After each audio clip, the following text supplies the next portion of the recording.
नमस्कार मित्रांनो, ठरलं तर मग मालिकेच्या आजच्या धमाकेदार भागातील सर्वात मोठा ट्विस्ट घेऊन मी आलो आहे. आजच्या भागात आपल्या लाडक्या अर्जुन आणि सायलीने मिळून एका मोठ्या रहस्यावरचा पडदा दूर केला आहे. सायलीची खोटी आई मैनावती पकडली गेली आहे. तिने लहानपणी सायलीला विकल्याचं सत्य अर्जुनने पुराव्यानिशी कसं सिद्ध केलं आणि या सगळ्यानंतर सायलीने जो मोठा निर्णय घेतला तो सुभेदार कुटुंबासाठी काय असेल, या आणि अशा अनेक रहस्यांचे संपूर्ण विश्लेषण पाहण्यासाठी हा व्हिडिओ शेवटपर्यंत नक्की बघा आणि लगेच चॅनलला सबस्क्राईब करा. मित्रांनो, अर्जुन आणि सायली मैनावतीला तिच्या ऑफिसमध्ये घेऊन आले आणि तिला सायलीची खरी ओळख विचारली. मैनावतीने नेहमीप्रमाणे रडण्याचा आणि खोटं बोलण्याचा मोठा ड्रामा केला, पण अर्जुनने तयारी केली होती. ज्या बाईकडे मैनावतीने सायलीला विकले होते त्या बाईला तिथे हजर केले. त्या बाईने कोर्टात सांगितले की मैनावती आणि तिच्या नवऱ्याने दारूसाठी पैशांच्या बदल्यात सायलीला तिच्याकडे सोडले होते. मैनावती ही सायलीची खरी आई नाही.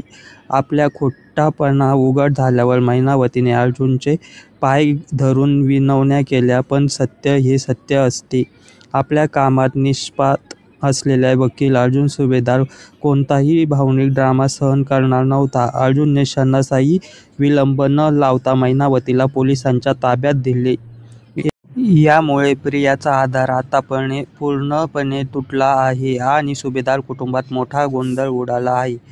खोट्या आई वडिलांचे सत्य समोर आल्यावर सायली खूप भावूक झाली, पण अर्जुनने तिला आधार दिले. त्याने सायलीला समजावले की तिच्यावर झालेला कोणताही आरोप आता महत्त्वाचा नाही. यानंतर सायलीने एक महत्त्वाचा निर्णय घेतला. तिने घरातील सर्व सदस्यांना पूर्ण आजींच्या खोलीत मेसेज करून बोलावले. पुढील भागात सायली आपल्याला खऱ्या आई वडिलांच्या भूतकाळाबद्दल आणि तन्वी या नात्याबद्दलचे सत्य कुटुंबाला सांगणार आहे.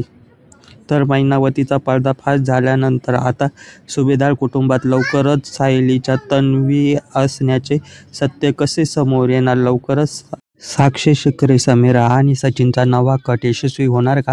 हे सर्व पाहण्यासाठी ठरलं तर मग रोज रात्री 8:30 वाजता स्टार प्रवाहावर नक्की बघा. हा व्हिडिओ आवडला असेल तर लाईक करा, कमेंट करून तुमचे मत कळवा आणि चॅनलला सबस्क्राईब करायला विसरू नका. भेटूया लवकरच पुढील धमाकेदार अपडेटसह.